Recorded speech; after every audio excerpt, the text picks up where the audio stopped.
હું હેરસ્ટાઈલ વારે ત્યારે તારે ભણવા નથી જવાનું કાલ શેની રજા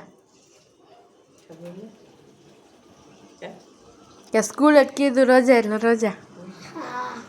તને આવડે હે નવા મેડમે કીધું એટલે રજા તને હેરસ્ટાઈલ વાળતા આવડે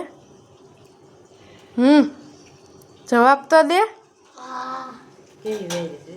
ક્યાં બતાડ તો ખરા કેવી હોય એની ઓહો જો મારી બેન હેરસ્ટાઈલ શીખડાવે તમે શીખી જાજો તાર પાર્લરનું શીખવું ઓહો મારી બેનને પાર્લરનું શીખવું તને ગમે જો માહી બેનને બનાવી લીધી હેરસ્ટાઈલ તમારે કોઈને એમ કરવી હોય તો માહી બેનનો સંપર્ક કરજો ટાટા કહી દે માહી